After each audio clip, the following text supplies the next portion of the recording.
Damos gracias a Dios que nos ha acompañado hasta acá.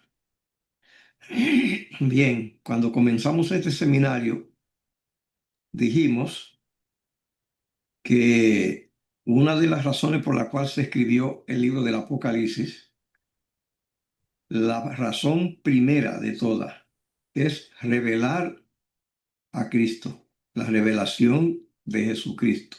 Así comienza el libro. Revelar, o sea, como algo que estaba escondido. ¿Qué era lo que estaba escondido?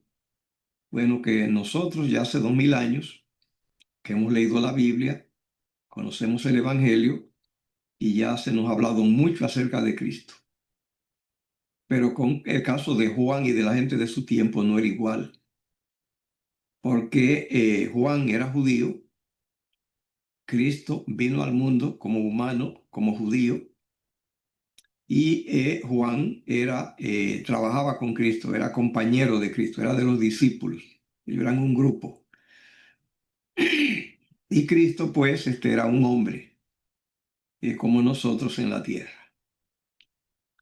Así que entonces ahora a Juan se le encomendó la misión, la tarea de presentar todas las argumentos, todas las evidencias de que ese personaje con el cual caminó Juan por 3 años y medio, y ese personaje que vino y predicó por 3 años y medio, ese personaje que hizo tantos milagros y que luego fue arrestado, condenado injustamente, muerto en una cruz, resucitó y fue visto por su discípulo y por un grupo muy grande de sus seguidores, y ascendió al cielo a la vista de todos ellos.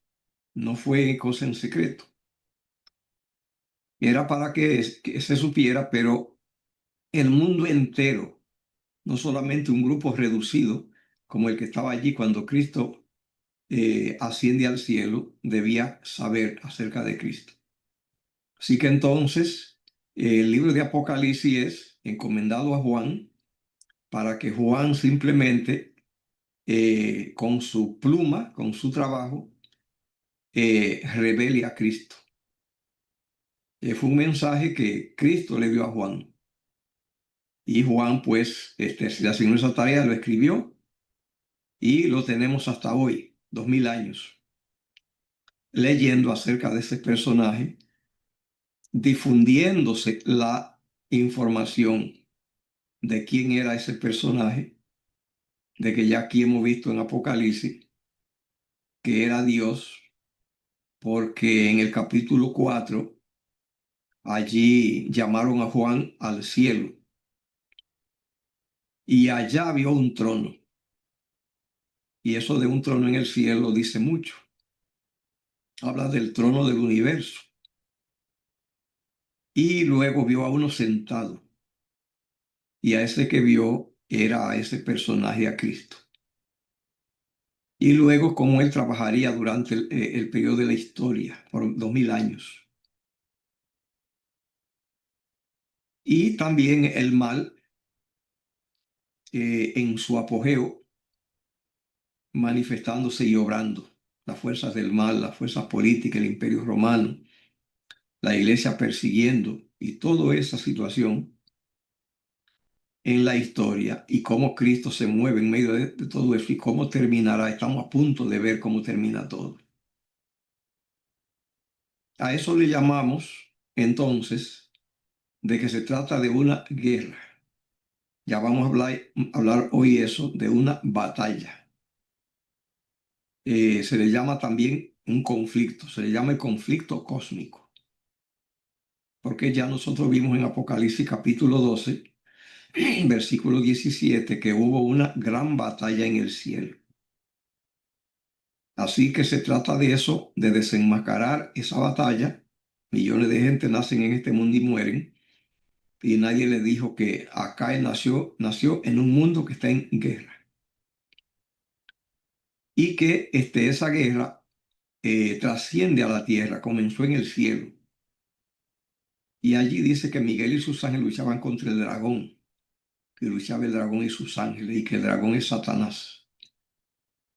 Así que todo lo que estamos tratando es parte de un drama cósmico, a donde hay una confrontación entre Cristo y Satanás. Así que como le prometí, vamos a estar terminando, cuando terminemos, allí ya en el fin de la batalla. Pero de eso es que se trata. ¿Qué es lo que pasó en realidad? Vamos a ver, entre otras cosas, qué es lo que pasó y qué nos dice Isaías 14, 13 y 14, qué es lo que pasó.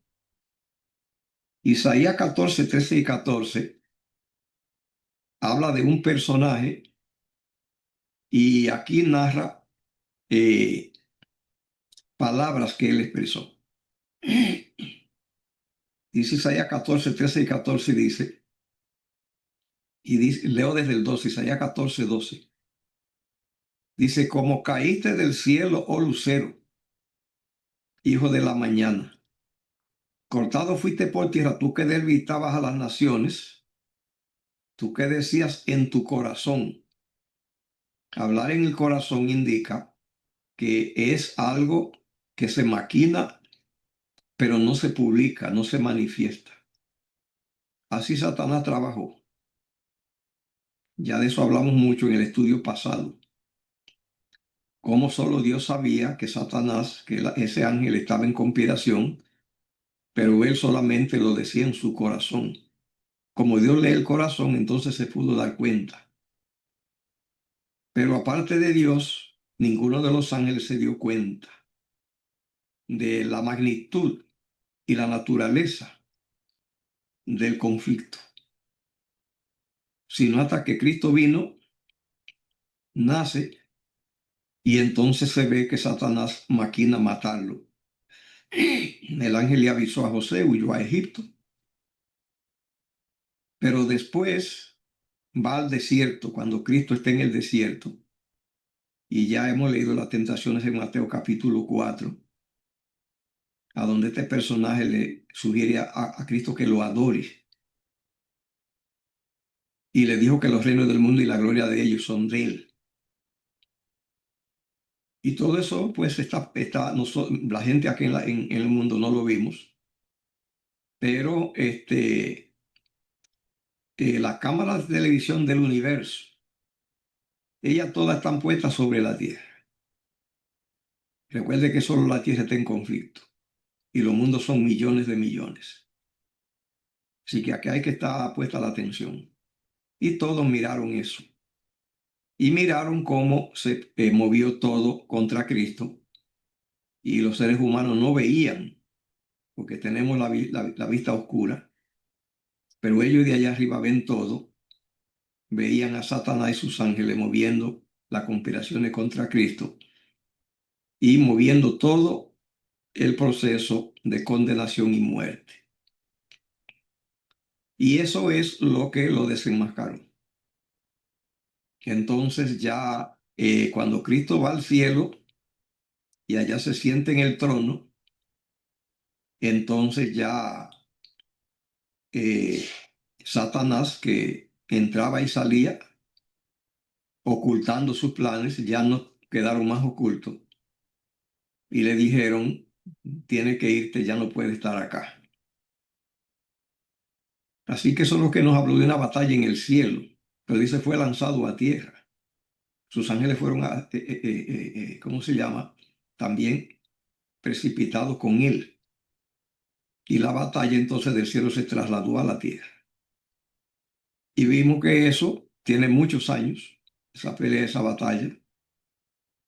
Eh, Desde que comenzó en el cielo, antes de la creación del mundo, hasta que Cristo estuvo allí en el desierto, que Satanás se presentó a tentarlo. Todo ese tiempo lo pasó sin que los ángeles supieran la naturaleza del conflicto y la naturaleza e intención de Satanás. De Cristo acá, 2000 años, entonces la conflicto, la batalla, tomó otra naturaleza, porque ha sido ahora en forma muy hostil y confrontacional. ¿Ve? Así que Isaías dice, haciéndose eco de los pensamientos de Lucifer, como él pensaba y lo que le pasó. Dice que cayó del cielo, eso es lo que dice Apocalipsis 14:12, que hubo una batalla en el cielo y que fue lanzado fuera, Isaías 14:13. Ya Isaías acá, Apocalipsis 14, Apocalipsis 12, 8, 9, de que hubo una batalla y lo tiraron a la tierra. Y el 10. Así que Isaías se adelanta y dice, Isaías 14:12, ¿cómo caíste del cielo, lucero? Así le llamaban el lucero, hijo de la mañana. Cortado fuiste por tierra, tú que debilitabas las naciones. Que tú decías en tu corazón, recuerde bien, en el corazón. O sea, simplemente no lo manifiesta. ¿Qué decía él en el corazón? Subiré al cielo en lo alto, junto a las estrellas de Dios. Levantaré mi trono, dice allí, y en el monte del testimonio me sentaré a los lados del norte. Sobre las nubes subiré. Estas nubes no son de agua, allá arriba no hay nube de agua, estas nubes son de ángeles. Millones de millones de millones de ángeles. Así también se dice que Cristo en su venida viene, no en las nubes, viene con las nubes, porque son nubes vivas que lo acompañan. Sobre las alturas de las nubes subiré, o sea, encima de los ángeles.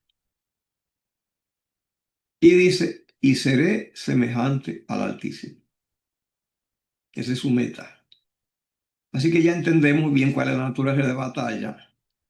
Y es que el ángel se ha propuesto la meta de destronar al Altísimo, destronar a Dios. De eso se trata la batalla. ¿Qué es lo que Satanás busca? Bueno, Satanás es un ser creado y Dios lo creó para que fuera una de sus criaturas que alababa a Dios. Entonces Lucifer no le gustó esa posición y sintió apetito de ver si él podía sentarse donde se sienta Dios, a ver si lo alaban a él. Busca adoración. Y este pensamiento de ser semejante al Altísimo, se ha de sustituirlo, de desplazarlo. Eso es lo que está en su corazón. Y eso es lo que, eso es, de eso es que se trata esta situación. Veamos, por ejemplo, cómo Segunda Tesalonicense lo describe. Segunda Tesalonicense, allí le da 5 títulos. 5 títulos. En Segunda Tesalonicense. Allí de eso, Segunda Tesalonicense 2 dice, nadie os engañe en ninguna manera, porque Cristo no vendrá sin que venga ante la apostasía y se manifieste el hombre de pecado. Ese es el primer título que le da. El hijo de perdición. Segundo título. El cual se opone y se levanta contra todo lo que se llama Dios o es objeto de culto. O sea que es una guerra a tierra arrasada contra Dios. Dice tanto que se siente en el templo de Dios como Dios, haciéndose pasar por Dios. Así que esa batalla, ya vimos, ese templo es en la tierra y aquí pues él sigue con su meta. Esto se trata de adoración. Eso es lo que hay en pugna. En pugna. Las obras creadas son creadas para adorar a Dios. Lucifer debió hacer eso. Pero él ya él tiró otro proyecto y tiene otros planes. Así que entonces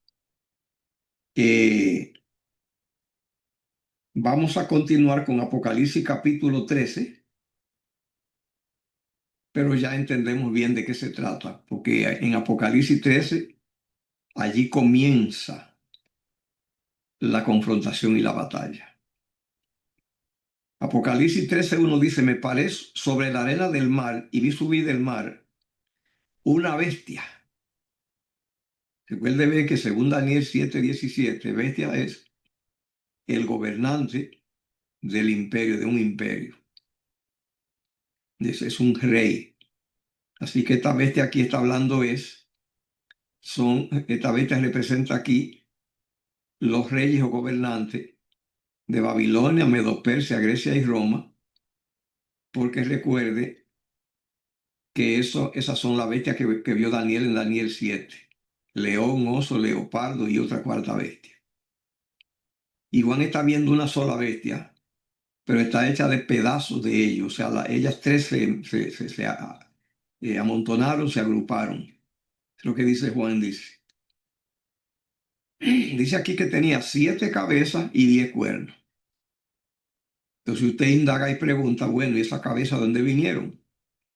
Y el 2 le dice, la bestia es semejante a un leopardo, su pie como oso y su boca como boca de león.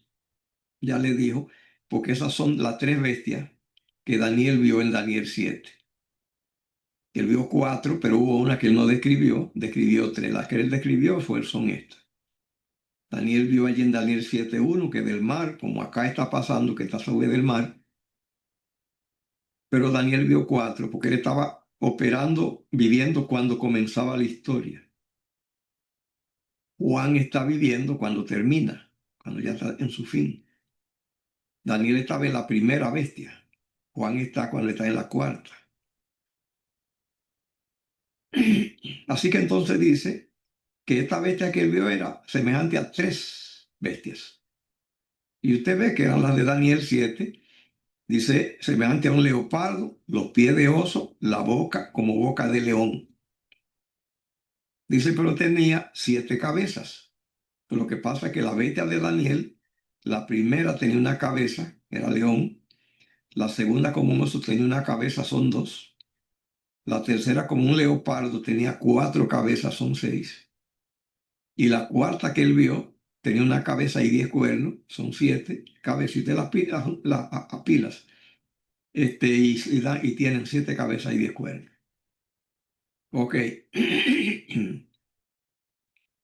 Dice, vi una de su cabeza como herida de muerte. Así que entonces hubo una herida de muerte en una de las cabezas. Eso es cuando el Papa de Roma en el 1798 fue arrestado y llevado cautivo fuera del Vaticano. Lo mandó a arrestar Napoleón Bonaparte, envió a su general Berthier y lo arrestó y lo sacó. Y el Papa murió en el exilio, no vino allí más. Y Napoleón Bonaparte decretó la eliminación de la iglesia y la confiscación de sus bienes. Así que ella murió. Pero aquí dice que fue momentáneamente, que después se levantaría. Así que entonces dice, vi una de su cabeza como herida de muerte. Dice, pero su herida mortal fue sanada, de suerte que se maravilló toda la tierra en pos de la bestia, una vez que ella fue sanada. Como cuando me invitaron a dar este seminario, se me dijo, vamos a estudiar Apocalipsis hoy. O sea, que no solamente sea el tocar allí elementos solo como historia. Tiene que incluir que veamos de dónde estamos hoy. Muy bien. Escuche bien. La herida de muerte fue sanada. Ahora, quien le dio la sanación completa fue en el reinado de Juan Pablo II. Juan Pablo II. Allí fue que se le dio la herida, que se le dio sanación. Se le dio sanación. Yo le dije aquel día que tengo pues aquí el documento de Juan Pablo II, donde dice cómo se pondrá el nuevo orden mundial. El libro se llama, como les dije, Las llaves de esta sangre. Ese libro está en PDF en el internet gratis, que usted puede leer, porque ya no está en circulación, pero está gratis allí. Las llaves de esta sangre. Ok, así que se sanó y la tierra se ha maravillado. ¿Ve? Pero aquí están todas las piezas, porque esa herida de muerte fue sanada desde un punto de vista, pero desde otro punto de vista no fue sanada. Fue sanada en el sentido de que la iglesia romana no desapareció, ni se debilitó, es decir, ni sufrió un debilitamiento permanente, sino que se sanó en cuanto a poder y dominio. Hubo una área en la cual ella no se sanó, y eso es lo que se llama en la representación delante del mundo, de la cara del sistema. Porque cometió tantos errores que simplemente perdió credibilidad su imagen. Y el mundo, pues, ya no cree en ella como creía en aquel tiempo, porque ya se han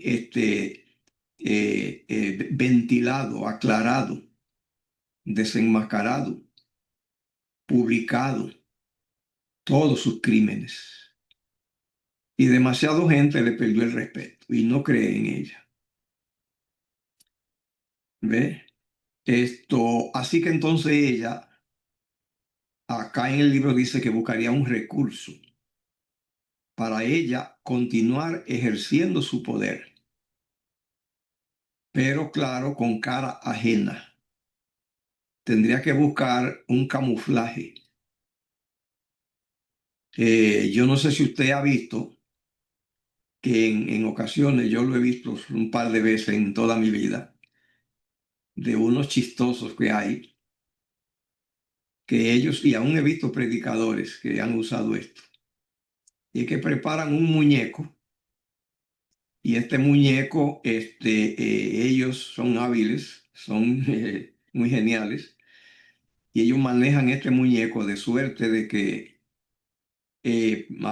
ponen que sea el muñeco el que parezca que gesticula y que habla. Eso no es nuevo, Satanás lo hizo con la serpiente. La serpiente allá en el Edén, ella no habló. La serpiente no hablaba. Satanás lo que hizo fue que la manipulaba y parecía que hablaba, pero que quien estaba emitiendo la voz era Satanás. Pero distraía a Eva con eso. Y así pues hay gente que hace esto para los niños, y hay niños bien pequeñitos que todavía creen que el muñeco habla. Otros se ríen porque lo hacen muy bien. Es persona que ellos dominan el arte de hablar desde el vientre y no se mueven los labios. Eso se llama ventriloquía. El que lo hace se llama ventriloquo. Ventri es de vientre y locuo de hablar. Por eso le llaman locutor a la gente que habla.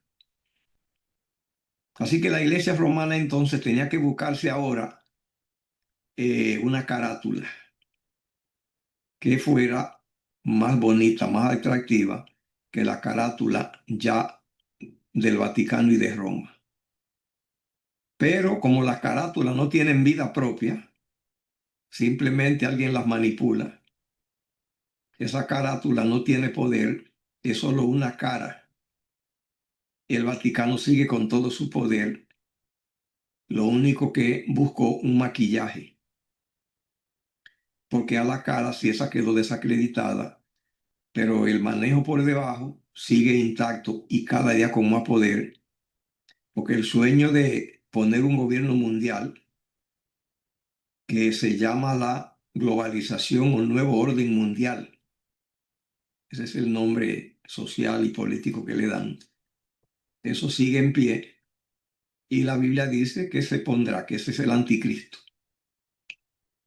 Pero ya la gente va a ser engañada, porque la gente simplemente creerá los ingenuos, que ya Roma pasó a la historia, porque ellos se propusieron desde abajo mover todo, como el volcán que está debajo de los mares, pero que no se ve arriba.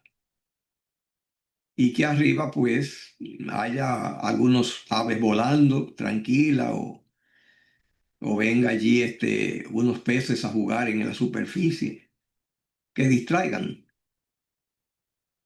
Así Roma va a trabajar y la gente no va a saber que son ellos, porque quien maneja el proyecto de la Iglesia Católica Romana no es el Papa, tampoco es la sede de Roma, ni los curas que vemos. Esos son muñecos de ventríloco, esos son parafernalia, esos son adornos para distraer. La cara de ellos es mansa, tranquila. El Papa se ha propuesto que ya esos decretos, esas guerras que hacía antes, esas matanzas, eso ya no, ya allí del Vaticano no se oye hablar casi. Y cuando se oye hablar el Papa, se está acabando el mundo y él entonces manda que publiquen que él visitó un centro de envejecientes, algo así que sea bien, bien superficial. O que él dijo una palabra de que los inmigrantes hay que tratarlo bien, o sea, cosas que no tengan peso. Pero todo es una estrategia para que digan es un sistema muerto que ya agonizó. No se engañe, no agonizó. Está en su apogeo más fuerte, cambió de estrategia. ¿Ve? Pero el plan de plantarse en el mundo para conseguir la adoración del mundo, eso no cambia. Mira lo que dice aquí. Dice aquí, de la bestia, vi una de su cabeza como herida de muerte, pero su herida mortal fue sanada y se maravilló toda la tierra en pos de la bestia. La gente que gobierna todo ese sistema se llaman los jesuitas. Los jesuitas son lo que ya mencionamos, que Ignacio de Loyola era un militar español y que en el tiempo de la Reforma Protestante, cuando se levantó Martín Lutero, él en una guerra le rompieron una pierna, lo despidieron del ejército, pero él se dedicó, así con su pierna rota, para entonces organizar un ejército para Cristo, ejército para Jesús. Y se le llamó la Compañía de Jesús. Y así se llaman los jesuitas. Y ellos son los que mandan en el mundo. Y el jefe de ellos, ese es el que manda en el mundo. Le llaman el Papa Negro, no porque es negro, sino porque él viste de negro. Y el Papa que vemos en Roma es el espantapájaro de ellos y de él. No se distraiga porque no oye allí aleteo y no oye allí que pasan truenos y cosas. Porque por debajo están controlándolo todo. Y lo que se busca es adoración. Apocalipsis capítulo 13 versículo 4. Mire lo que dice. Adoraron al dragón que había dado autoridad a la bestia. ¿Qué busca la palabra adoración acá? Que de eso es que se trata. Que ese sistema va a usar todos los engaños, pero lo que se busca es ver si puede sentarse a donde se sienta Dios y puede destronarlo. Así de simple, es lo único que quiere. Dice, adoraron a la bestia y adoraron, dice, adoraron al dragón que había dado autoridad a la bestia. En otra palabra, adorando a la bestia, entonces adoran al dragón. ¿Ve? Cuando nosotros recibimos luz de noche, esa luz de noche es de la luna, pero esa luz es del sol. La luna es solamente un cuerpo que refleja la luz, solamente es una pantalla donde ella rebota. Así el Papa también es una pantalla donde rebota el poder de este sistema oculto que todo lo controla en la tierra. Se habla que en el Vaticano no hay dinero, que el sueldo del Papa es igual que alguien que limpia casas y cosas así, y que el Vaticano pues no tiene dinero, son pobres.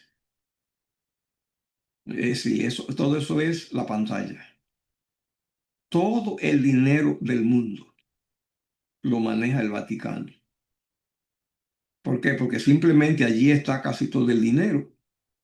Y la gente que posee dinero en el mundo, la inmensa mayoría simplemente son sirvientes, siervos del Vaticano, que tienen todo a sus órdenes. Pero en el Vaticano, allí la gente va y da limosnas y allí no ve dinero, porque eso es la pantalla. Así que entonces dice, adoraron al dragón, o sea, la humanidad, viendo tanta mansedumbre y tranquilidad y sencillez en ese personaje, lo sacralizan y lo adoran. ¿Ve? Dice, adoraron a la bestia diciendo, ¿quién como la bestia? ¿Y quién podrá luchar contra ella? Así que aquí hay dos clases de personas que adoran. Cuando dicen lo que dicen, ¿quién como la bestia? Ellos la adoran porque quedan deslumbrados. Y los que dicen, ¿quién podrá luchar contra ella? La adoran con temor. Todo el que tiene miedo, el miedo es adoración. Todo el que tiene miedo, lo que esté adorando. Así que va a haber esas dos clases de personas. Personas que son deslumbradas, admiradas del brillo de la magnificencia y de la santidad que ellos perciben según su lectura allá. Pero otros, simplemente, ese sistema tiene herramientas para aplastar, no cambia nunca, a todo el que se oponga. Y la gente que se le oponga será humillada hasta el polvo. Y así lo ha sido desde que ellos cogieron el poder. Y adorarán la gente o por admiración o por terror. Y dice aquí Apocalipsis 13:5, se le dio boca que hablaba grandes cosas y blasfemias. Boca. Recuerde bien, cuando usted ve boca en Apocalipsis, boca significa discurso, enseñanza, doctrina, mensaje. Eso significa boca en Apocalipsis. Por eso cuando vio en Apocalipsis capítulo 1, versículo 16, que dice que Juan vio a Cristo y una espada aguda de 2 filos, dice, pero salía de la boca. Porque por ser boca, le dice que se trata de un discurso, enseñanza, doctrina, mensaje, que es la implicación de boca en Apocalipsis. Así que entonces dice, abrió su boca, dice, hablaba grandes cosas y blasfemia. Y se le dio autoridad para actuar por 42 meses, ya estudiamos que esos son 1260 años, desde que el Papa cogió el dominio hasta que fue destronado. Pero ese destronamiento, una herida mortal, dice que se sanó de ella, se sana. La herida mortal fue sanada. Así que dice, abrió su boca en blasfemia contra Dios. ¿De qué está hablando Juan? Está diciendo de que simplemente ese personaje va a estar diciendo, difundiendo que Él es Dios. Eso Juan lo ve como una blasfemia contra Dios. Dice aquí, para blasfemar de su nombre, de su tabernáculo y de los que moran en el cielo. ¿Cómo blasfemó de su nombre? Cuando Él reclama para Él que Él que Él es Dios. Recuerde que Dios es un título, pero Dios tiene un nombre, Él reclama ese nombre. Y dice de su tabernáculo. ¿Cuál es el tabernáculo? El santuario a donde se hacían las ofrendas, se hacían el culto. Ya el de la tierra no existe, existe un tabernáculo en el cielo. Pero la Iglesia romana elaboró un sistema de salvación que es paralelo al plan de salvación y sustituyó el plan de salvación elaborado por Cristo. Así que entonces obstaculizó que los seres humanos se conecten con el cielo, y por eso es que dice que blasfemó de su tabernáculo y de los que moran en el cielo. Se le permitió hacer guerra contra los santos y vencerlos. ¿Cuánto tiempo? 3 años y medio, profético, 1260 años. También se le dio autoridad sobre toda tribu, pueblo, nación y lengua. Simplemente ese sistema tiene dominio y ha tenido dominio sobre todo pueblo, tribu, nación y lengua. ¿Y qué dice aquí en el 8? Apocalipsis 13:8. Y la adoraron. El problema es que aquí, recuerde, todo esto es un conflicto, que lo que está de por medio es adoración. Y la adoraron todos los moradores de la tierra, cuyos nombres no están escritos en el libro de la vida del Cordero, que fue inmolado del principio del mundo. Lo que está hablando aquí es que solamente los que aceptan a Cristo como su Salvador, como su Rey, como su líder, los que adoran a Cristo, los que adoran a Dios, son los únicos que están libres de ese paraguas de adoración que dice que la adoraron todos los moradores de la tierra. Entonces hay solamente adorar o a Dios o al Papa. Solamente hay esa fuente de adoración en este tiempo. Así que entonces dice Apocalipsis 13:9, si alguno tiene oído, oiga. Recuerde cuánto hemos hablado de eso. Y allí lo que Juan está diciendo, esto no se puede entender con el oído humano. Si usted tiene un oído que oye, pero no oye, esto no es para usted. Esto solamente es si usted puede oír y también oír. Si no, usted no va a entender esto. No va a poder detectar, percibir, encontrar la verdadera adoración, el verdadero Dios, y descubrir todas estas manipulaciones. Ahora, ¿cómo fue que este sistema va a operar ahora? Mire cómo va a operar. Del muñeco que le dije que ha encontrado, y ese muñeco, los niños y otros ingenuos creen que el muñeco tiene vida, lo ven gesticulando y creen que habla. Dice Apocalipsis 13:11, después vi otra bestia que subía de la tierra. Recuerde bien que cuando está hablando de bestia, está hablando de gobernantes mundiales, de gobernantes del imperio. Pero esta bestia subía de la tierra. Daniel vio que sus bestias subían del agua, que en Apocalipsis Daniel, esto significa que salen de pueblo, muchedumbre, naciones y lenguas. Pero esta bestia tiene dominio mundial porque es bestia, pero sube de la tierra. Y ya dijimos que tierra es lo contrario de agua. Que cuando es agua es porque hay muchedumbre, naciones y hay gente, multitudes. Y cuando dice tierra es porque no hay gente. Así que entonces hay un poder que se levantaría que iba a ser la marioneta de la bestia aquella que recibió la herida y que haya decidido que ella no va a estar eh, dando la cara, porque está muy desacreditada y consiguió una cara más benigna, con otro aspecto más creíble y que parece otra cosa muy diferente, pero de la tierra. A esa tierra se le llama también el desierto.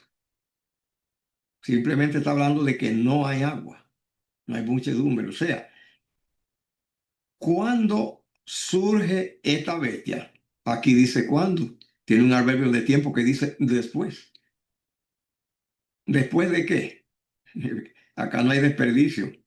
Después que la bestia primera recibe la herida de muerte, 1798. Allí es que le quitan. Dice entonces, después de una bestia que subía de la tierra. O sea que es en ese tiempo que sube. ¿Ve? La herida de muerte, el Papa recibió en 1798. Estados Unidos está independizando, declara su independencia unos años antes, 1776. Ese es el 4 de julio que estuvimos celebrando antes de ayer, 1776. Pero estaba muy, muy joven. Así que estaba apenas allí dando paso, gateando. Pero estaba en embrión, estaba levantándose. Y Juan, pues, allí la vio subiendo. ¿Por qué le llama tierra a la bestia de donde está subiendo? Le llama bestia porque tiene poder mundial, que puede ejercer toda la autoridad de la primera. La primera no puede buscar algún títere débil, pequeñito por allí, que no tenga peso. Es alguien que pese. Ese poder es Estados Unidos, y Estados Unidos simplemente es un poder que pesa, mundial. Pero se le llama tierra porque aquí no había gente, sino que todos son inmigrantes. Aquí en América, lo que hoy América, había mucha gente en algunos lugares, ciudades grandes que había desarrolladas, de los mayas, los nahuas, los toltecas, chichimecas y otros.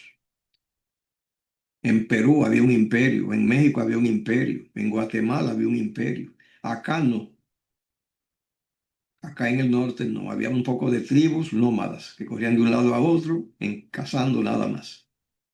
Aquí entonces se funda ese poder. ¿Ve? Ahora ese poder que se fundó aquí no era católico,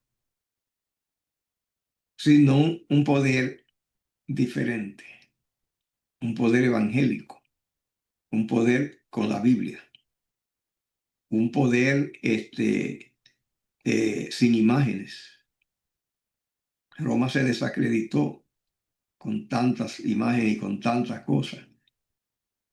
Este es un sistema que se ve mucho mejor religiosamente. Así que entonces Dios que subía una bestia de la tierra con dos cuernos semejantes a un cordero. Cordero, grabes esa palabra cordero. La batalla que hay en el campo ahora es una guerra, dice, contra el cordero, peleando contra el cordero. Así que entonces esta bestia tiene aspecto de cordero, es un cordero, por lo menos a la vista de muchos. Entonces ahora la batalla es entre dos corderos. Hay uno que parece cordero y otro que es el cordero. Así va a ser esta batalla final. Porque Satanás necesita camuflarse. Este es un engaño a donde él no da la cara.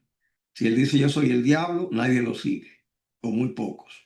Pero él no va a ser así. Es un impostor. Por eso se llama el anticristo. Lo que tiene es una máscara. ¿Ve? Así que entonces esta bestia tiene aspecto de cordero, pero no es un cordero. Dice, pero habla como dragón. En otra palabra, entonces es dual. Tiene un aspecto, se ve de cierta manera, y es por eso que Roma la va a usar, por el aspecto. ¿Por qué más la va a usar? Porque habla como dragón. Porque Roma no va a usar a alguien que no hable como dragón, tiene que usar a alguien que parezca cordero, pero que siga adelante su proyecto de él, el proyecto de adoración, proyecto de Satanás. ¿Ve? Así que entonces, dice así, dice, eh, Dice así, que esta bestia con aspecto de cordero y que habla como dragón, Apocalipsis 13:12, escuche bien, es toda la autoridad de la primera bestia. En otras palabras, tiene autoridad y mucha autoridad, pero no es de ella. Dice de la primera bestia. Dice, y en presencia de ella, Apocalipsis 13:12. En presencia indica que está delante. Así es que se usan los muñecos que hablan, que tiene que usted ponerlo frente a su cara, de suerte que parezca que es el que está hablando cuando usted habla, o sea, lo que está diciendo delante, es una máscara, es algo que está delante, en presencia de ella. Y esta bestia que sube de la tierra hace que la tierra y los moradores de ella adoren. Note usted que el problema es la adoración. A la primera bestia, fíjese bien, no se engañe, todo lo que Estados Unidos hace, todo, a hoy, en este tiempo, ya solamente el proyecto de ese poder que está manejando. Estados Unidos hoy, ya todo el movimiento que está haciendo es simplemente de ese poder.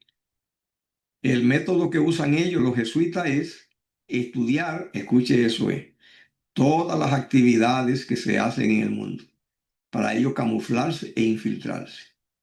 Así que son científicos, son jueces, son políticos, son presidentes, son gobernadores, son banqueros, son financistas, catedráticos, escuche bien eso, son artistas de todos los niveles, porque ellos estudiaron para eso, para ellos poder ocupar todos los cargos grandes del mundo.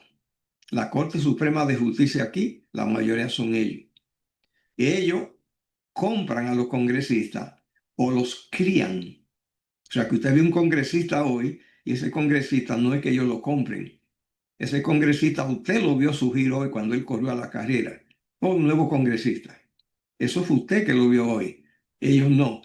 Ellos lo han criado desde que estaba en la secundaria. Ellos crían sus líderes.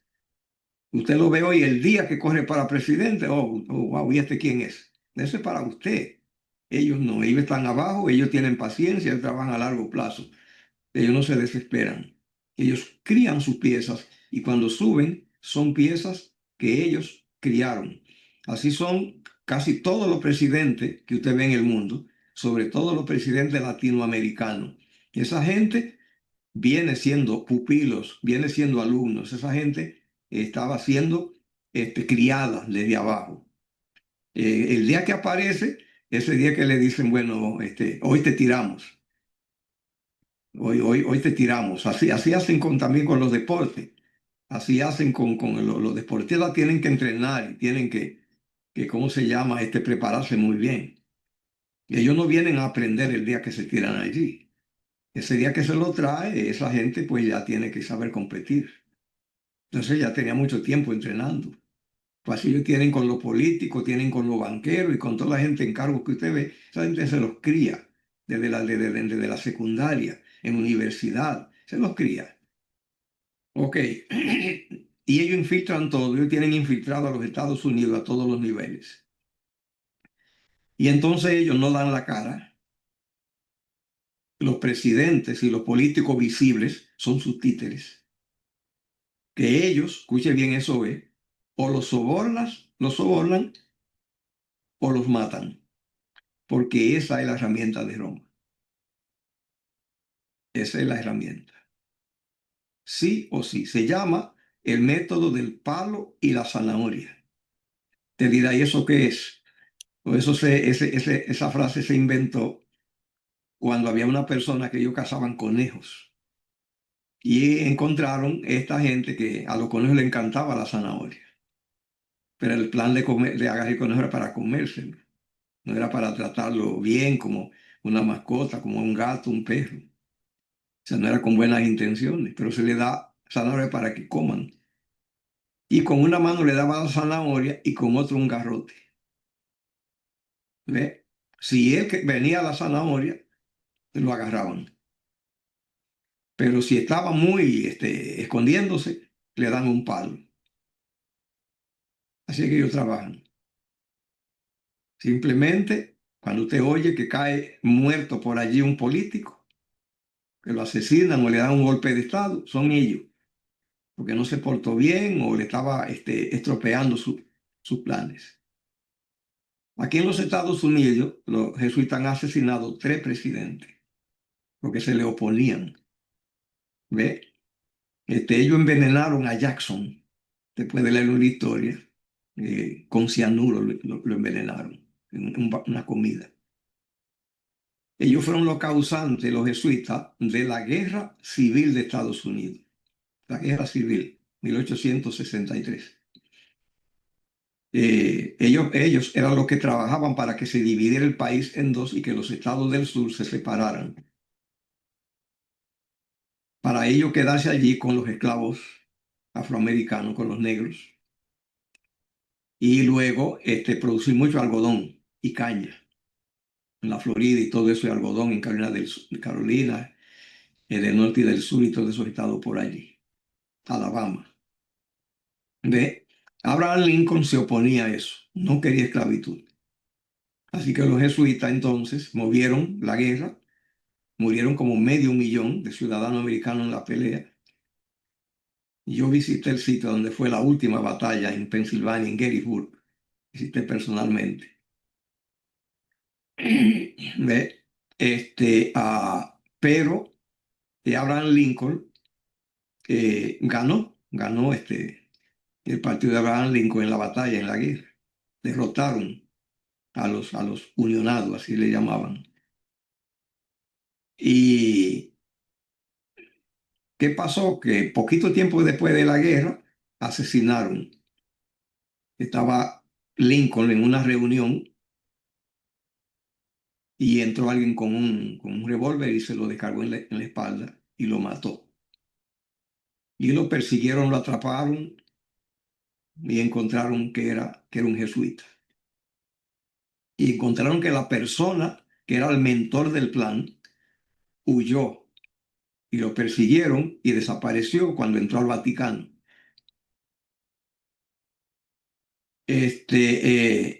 Esa famosa película que usted vio, que se llama el Titanic, ese barco fue un plan de hundirlo para matar a 3 hombres.